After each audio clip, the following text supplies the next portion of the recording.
Kita tidak bisa memberikan kasih kepada orang lain kalau kita tidak menerima kasih Tuhan dalam hidup kita. Kita tidak bisa melayani orang lain kalau kita belum pernah menerima pelayanan dari Tuhan. Mana mungkin kita bisa menyentuh orang kalau kita tidak pernah disentuh oleh Tuhan. Kita akan menjadi efektif untuk kita bisa menyentuh setiap orang kalau hidup kita sudah disentuh oleh Tuhan. Mustahil kita dapat.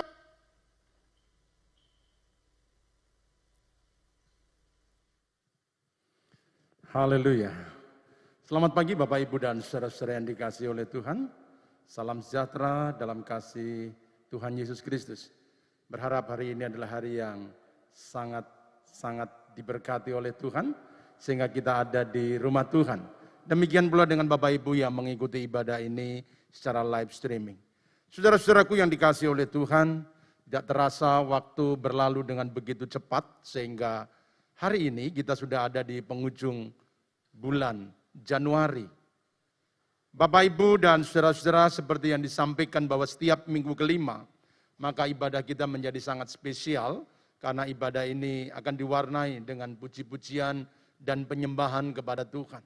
Tapi pagi hari ini saya ingin mengajak Bapak Ibu saudara sekalian untuk kembali melihat kebenaran firman Tuhan, dan kita masih belajar tentang ruang tunggu. Dan saat ini kita sampai pada seri yang ke-8, yang ke-9.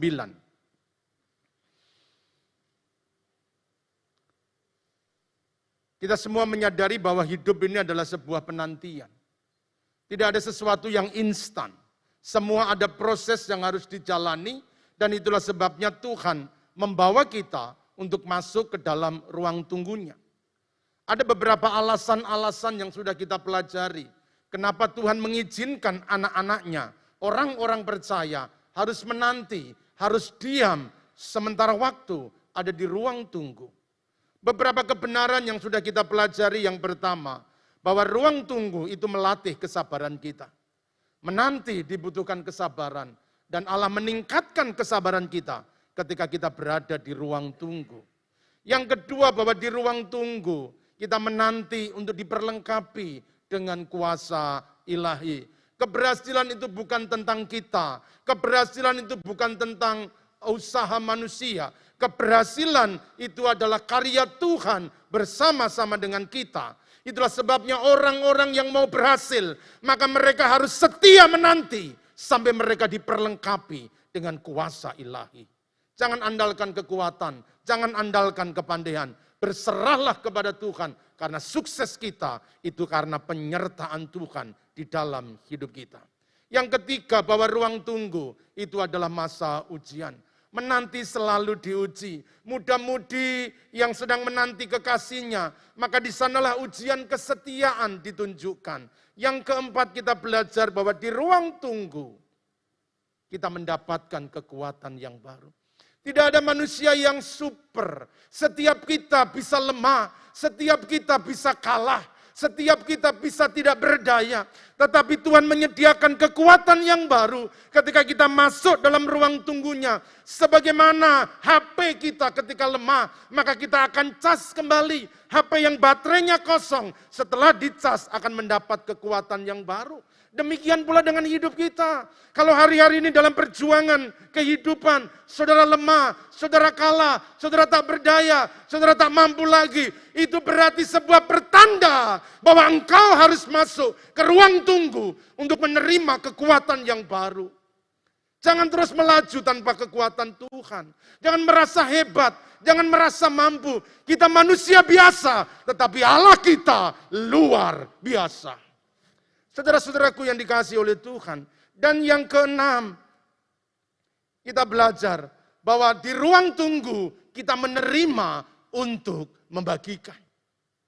Tanpa menerima dari Tuhan, kita nggak punya apa-apa. Kita perlu menerima dari Tuhan supaya kita bisa membagikan. Itulah sebabnya kegagalan-kegagalan dalam kita membagi, karena kita tidak pernah menerima dari Tuhan. Kita menghadapi ada banyak orang. Tidak semua orang berbuat baik kepada kita. Kadang-kadang kita ketemu orang-orang yang menjengkelkan. Bahkan ada di antara kita, orang-orang yang paling dekat pun tidak selalu menunjukkan kebaikan.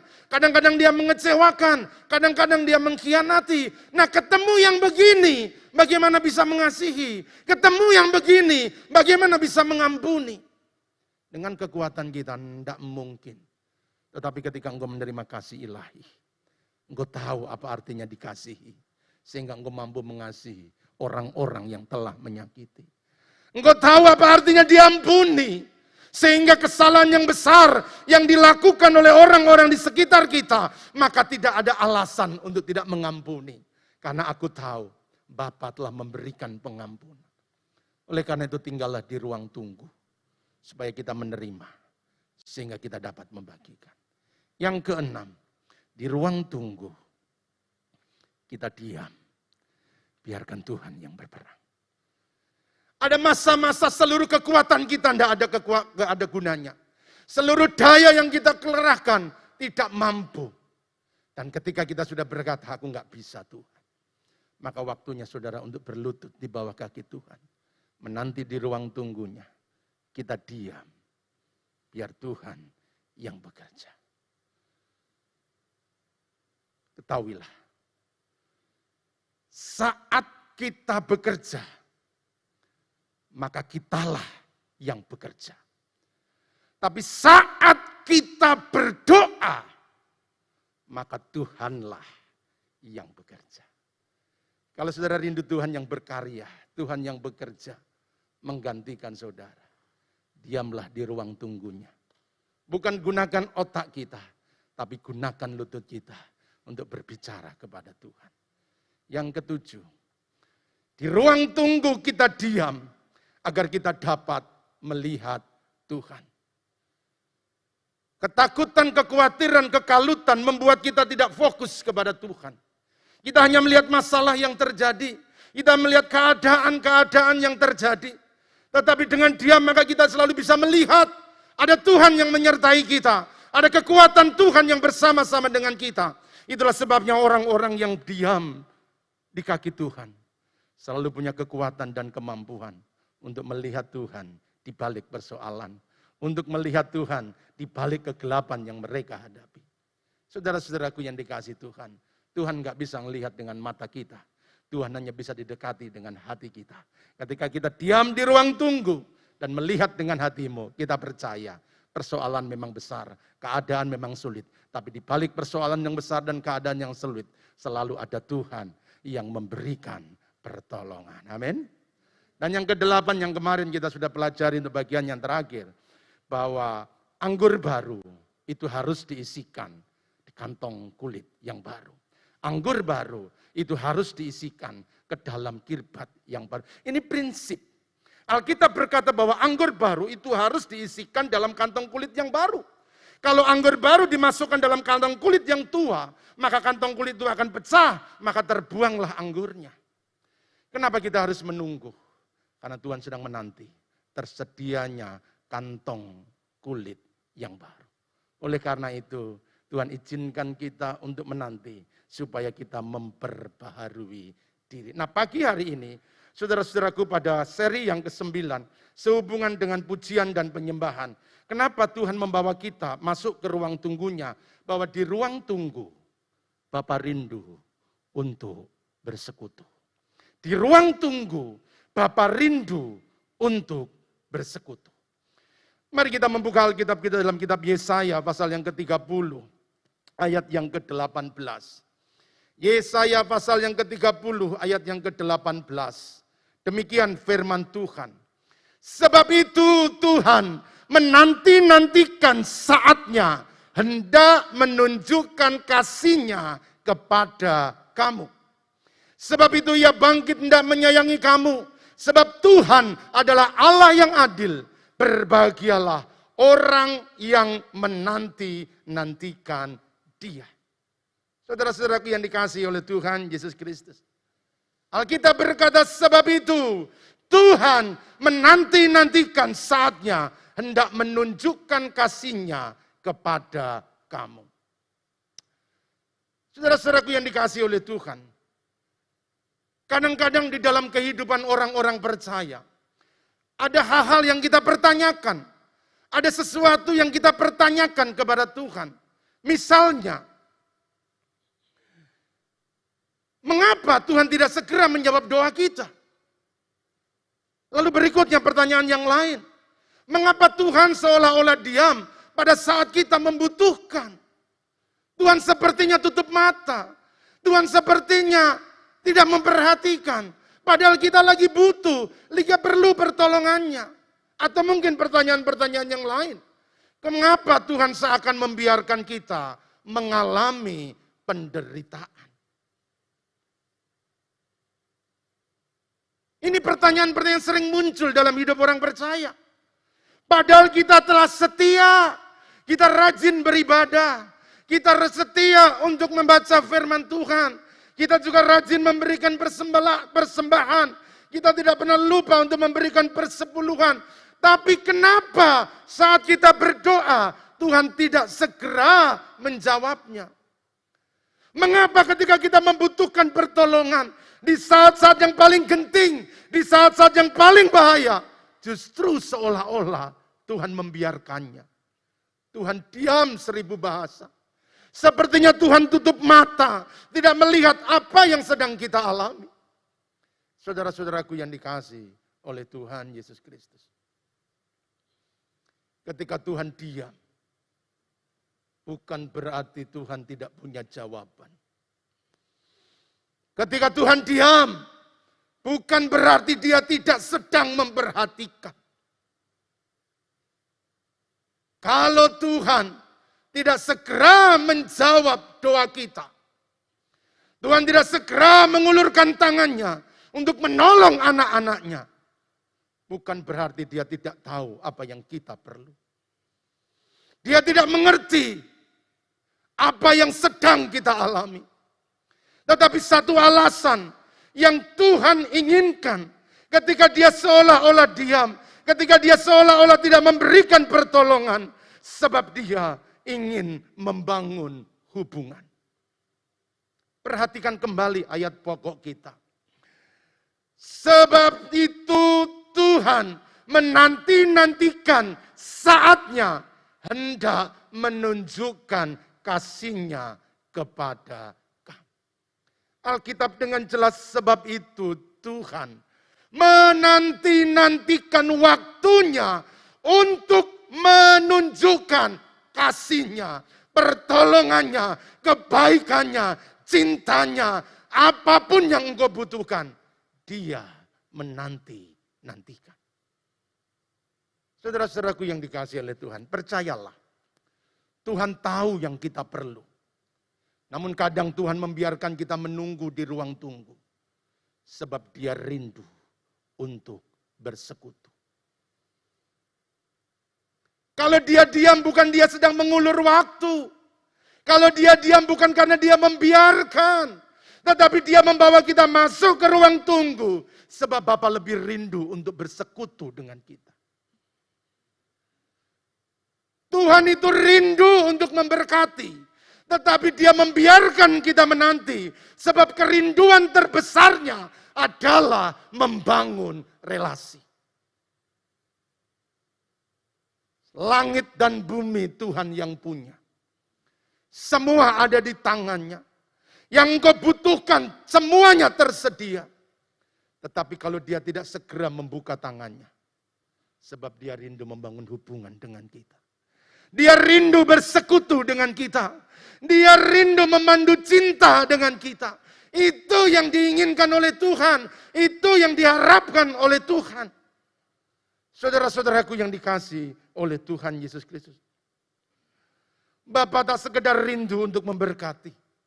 Kerinduan terdalam dari Tuhan adalah membangun relasi. Itulah sebabnya ketika hubungan manusia itu menjadi putus. Relasi antara Bapa dengan manusia itu hilang. Maka Bapa enggak rela untuk memberikan putranya yang tunggal. Supaya relasi yang putus itu tersambung kembali.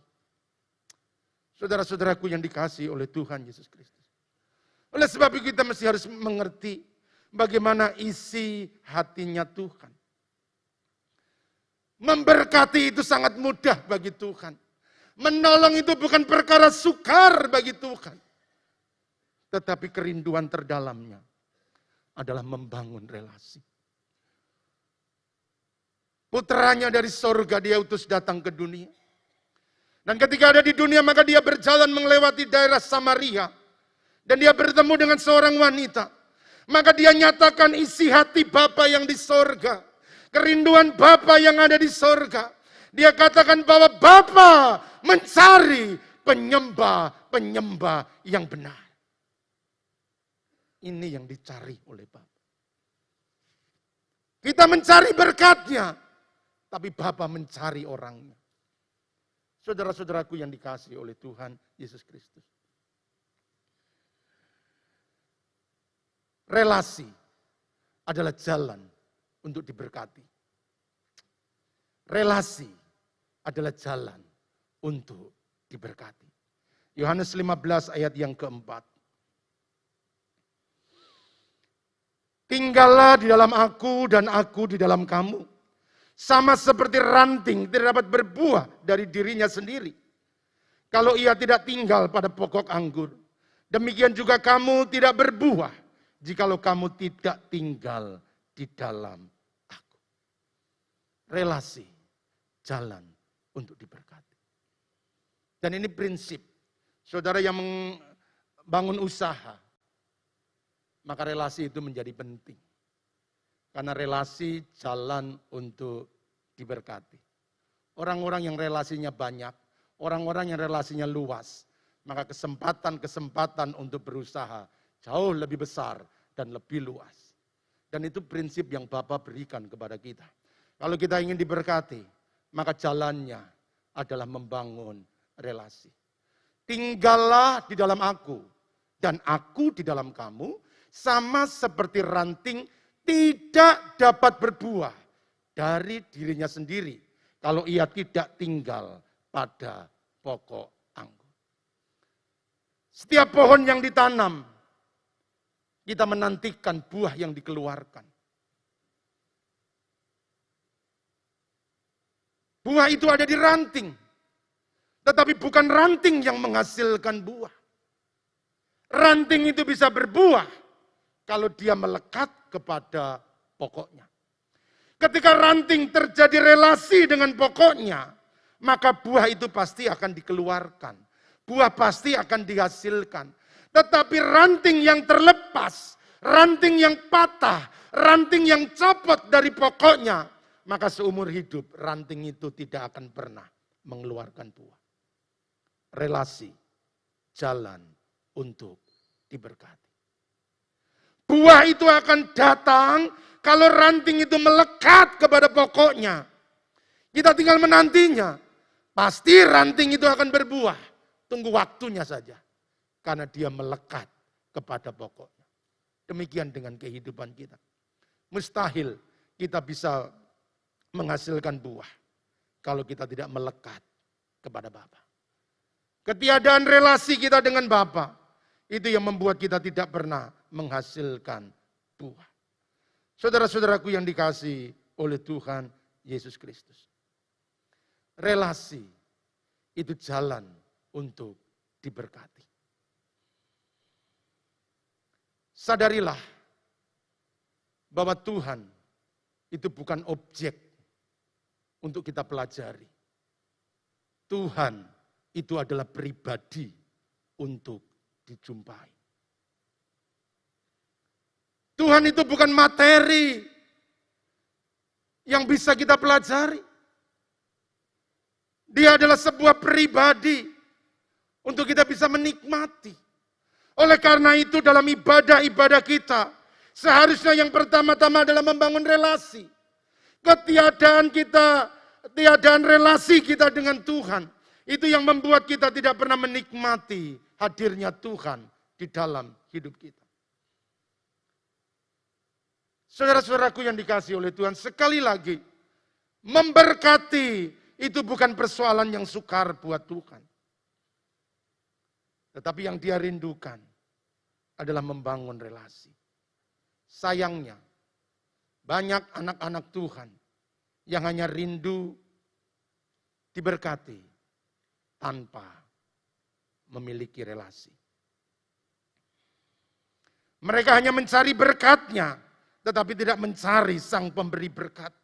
Mereka tertarik dengan pemberiannya, tetapi tidak tertarik dengan si pemberinya. Pagi hari ini mari kita belajar sesuatu. Bahwa yang utama dalam setiap ibadah, setiap persekutuan adalah bagaimana kita terhubung dengan Tuhan. Di mana ada relasi, maka berkat-berkat Tuhan itu akan mengalir. Contoh. Saudara-saudara, saudara sering menjumpai orang-orang yang minta ke rumah saudara atau di jalan-jalan. Berapa yang saudara kasih? Ada yang pernah kasih pengemis 10.000? Ada pengemis datang saudara, mana puluhan ya? Atau mana ratusan ribu ya? Itu pengemis datang. Enggak lah, paling 1.000, banter-banter 2.000. Yang agak murah hati 5.000. Kalau saudara kasih 5.000, hari ini datang, minggu depan datang lagi. Tapi pertanyaannya, kenapa saudara tidak pernah memberikan kepada pengemis uang yang banyak? Tetapi beda dengan anak kita kalau dia meminta uang jajan. Apakah kita kasih 2.000? Kasih 1.000? Enggak. Kita kasih lebih banyak daripada pengemis. Kenapa? Karena dengan anak kita punya relasi. Dengan anak kita punya hubungan. Tapi dengan pengemis kita nggak punya hubungan. Dia datang untuk meminta. Kita nggak kenal dari mana asalnya. Kita nggak pernah terhubung dengan dia. Kita hanya sekedar memberi. Tapi kepada anak kita berikan lebih. Karena kita punya hubungan. Kita punya relasi. Demikian pula dengan Tuhan. Ia menanti-nantikan waktu hendak menyatakan kasih-Nya kepada kamu. Allah sedang menanti untuk melepaskan berkat-Nya. Allah itu seperti Bapa yang di belakangnya sedang pegang hadiah. Dia jumpai anaknya. Nah, apa yang kamu perlukan? Nah, apa yang kamu butuhkan? Papa sudah sediakan. Papa tinggal melepaskan. Tapi sayangnya, anak itu tidak menerima kehadiran Bapa. Yang dia nantikan adalah pemberiannya. Yang dia tunggu-tunggu apa yang dia akan berikan. Padahal Bapa menanti, nak. Kamu cuma ngomong I love you Papa. Aku suka Papa. Papa baik. Kalau relasi itu terjadi, kita nggak perlu minta. Bapa akan lepaskan buat anak-anaknya. Oleh karena itu mari kita cek hubungan kita dengan Tuhan. Mari kita periksa kembali bagaimana relasi kita yang terjalin dengan Bapa di surga. Tuhan menanti-nantikan saatnya hendak menunjukkan kasih-Nya kepada kamu. Sebab itu Ia bangkit hendak menyayangi kamu. Sudah ingat kisah anak yang hilang? Anak itu minta kekayaan dari bapaknya. Lalu ketika dia sudah mendapatkan warisan maka dia pergi. Masa bodoh dengan hubungan dengan bapaknya. Masa bodoh dengan relasi dengan bapaknya. Yang penting aku punya uang, aku pergi, aku senang. Tetapi uang yang dimiliki lama-kelamaan menjadi habis. Dia menjadi merana. Dia tidak punya apa-apa. Dia menderita. Ketika dia menderita, dia ingat. Di rumah bapakku punya banyak hamba. Aku mau pulang. Enggak dianggap menjadi anak, enggak apa-apa. Yang penting jadi salah satu hambanya. Aku bisa makan kenyang cukup. Tetapi apa yang terjadi dengan bapaknya? Ketika relasi itu dipulihkan, anak yang hilang itu kembali kepada bapaknya. Relasi yang telah putus, hubungan yang telah hilang. Dari jauh bapaknya lihat, anaknya kembali. Anaknya pulang, hubungan yang telah putus, hubungan yang telah hilang. Bapak itu bangkit, lalu berlari. Dia mendapati anaknya, dia menciuminya. Memberikan sepatu yang baru dan jubah yang baru. Anaknya nggak minta. Anaknya nggak minta untuk dikasih. Jadi hambanya aja udah cukup. Jadi budak di rumah udah cukup, nggak usah jadi anaknya. Tetapi ketika relasi itu dipulihkan, maka kasih itu diberikan. Saudara-saudaraku yang dikasihi oleh Tuhan, kita nggak banyak waktu pada pagi hari ini. Tetapi satu hal yang ingin saya sampaikan kepada saudara, mari kita membangun kembali relasi dengan Tuhan. Karena itu yang menjadi kerinduan dari hatinya Tuhan. Dia rindu untuk terhubung. Dia rindu untuk membangun hubungan dengan kita. Dia udah kehilangan kita. Saudara tahu, selain kita, ada makhluk yang mulia yang diciptakan oleh Tuhan. Yaitu malaikat. Dia pelayan-pelayan Tuhan. Tetapi Allah memperlakukan berbeda antara manusia dengan malaikat. Ketika malaikat jatuh dan berdosa, maka Allah buang. Tetapi ketika manusia jatuh dan berdosa, Allah kirim puteranya. Allah tebus manusia. Malaikat nggak ditebus oleh Tuhan, tetapi kita ditebus oleh Tuhan. Malaikat tidak bisa memanggil Bapa, tetapi kita dilayakkan untuk memanggil dia Bapa dan kita anak-anaknya. Sebab dia pingin, dia rindu untuk terus bersekutu dengan kita. Betapa besar cintanya Tuhan atas hidup kita. Segala-galanya dia berikan kepada kita. Oleh sebab itu jangan pernah meragukan Tuhan. Jangan puas hanya dengan pemberiannya. Jangan puas hanya dengan berkat-berkatnya saja. Carilah pribadinya. Sebab dengan mendapatkan dia, kita mendapatkan sumbernya. Dengan mendapatkan sumbernya, kita mendapatkan segala-galanya. Perhatikanlah, mendapatkan Sang Raja, Anda akan mendapatkan istananya.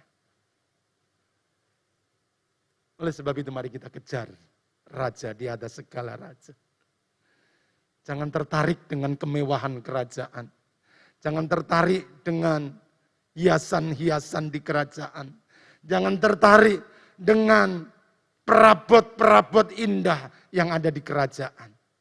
Kalau saudara mendapatkan Sang Raja, maka istana menjadi milik saudara. Kalau saudara mendapatkan Tuhan, maka semua yang dimiliki Tuhan akan menjadi milikmu. Kalau saudara menemukan Tuhan, apa yang kau perlukan tidak perlu menjadi persoalan. Bersama Dia, segala sesuatu dapat kita selesaikan. Tuhan memberkati. Pagi hari ini mari kita bangun relasi kita dengan Tuhan. Apapun keadaan yang sedang saudara hadapi, ingatlah akan kerinduan terdalam dari Tuhan. Dia rindu untuk membangun relasi dengan kita. Dimuliakan, ditinggikan. Yesus Tuhan. Pagi hari ini kita gunakan waktu-waktu yang singkat ini untuk kembali memulihkan relasi kita dengan Tuhan. Lalu hari-hari ini ada banyak persoalan yang sedang saudara hadapi. Ada banyak tantangan yang sedang saudara alami. Percayalah, itu mungkin disebabkan karena relasi kita sudah mulai kendor dari Tuhan. Tapi hari ini kita mau pulihkan. Kita mau dekati Tuhan. Kita perbaiki hubungan kita dengan Tuhan. Kita bangun relasi dengan Dia.